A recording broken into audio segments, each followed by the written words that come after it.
I could be the best expert in American history of the 18th century in the entire world, and still don't be able to teach anything to my students.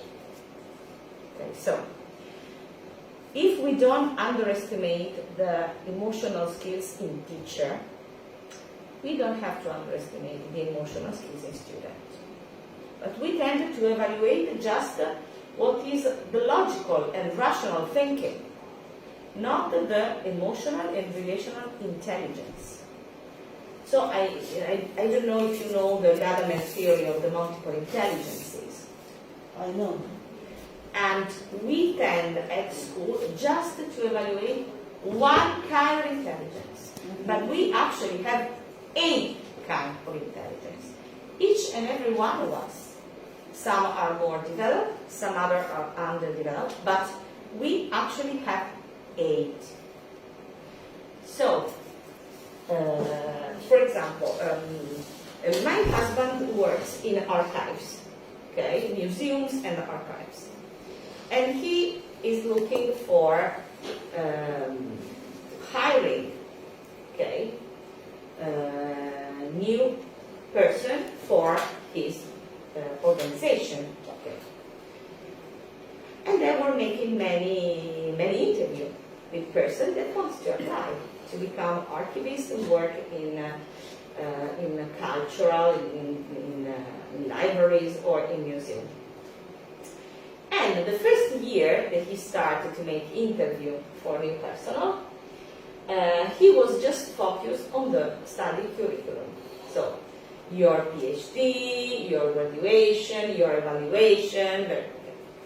Then he hired this person, and it was a total disaster because they were not properly able to interact with each other, to solve a problem that arrived unexpected, for example, to be in good relationship with the customers of the different library or museum and so on.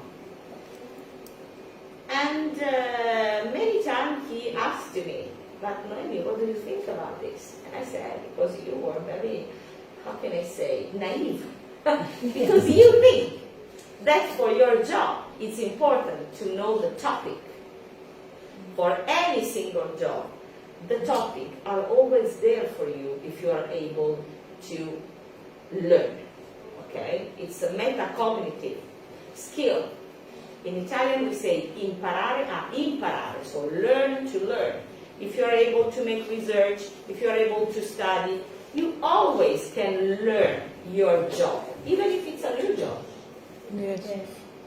When you become a teacher, you just know your subject in some aspect, or I don't know, anthropology, psychology.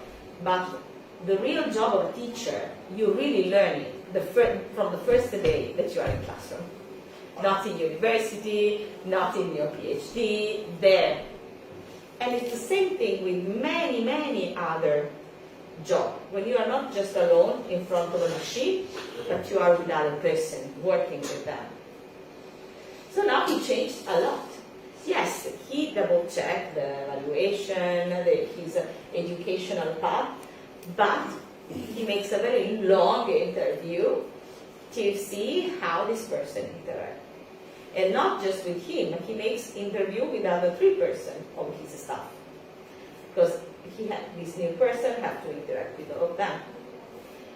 And the question that he makes in the interview are very different from the past. And now he asks, please explain one of your most stressful situation and how and if could you manage to move it outside of this.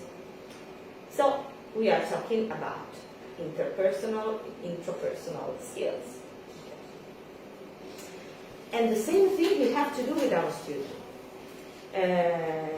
If a student is not so good in studying, it doesn't implicate that it will be a failure in his job life. It's not so fixed, this information, and has to be very clear for us, but for the parent. Parents are very interested to study. I know. In Italy it's the same. But we have to be the change that we wanted to see in school.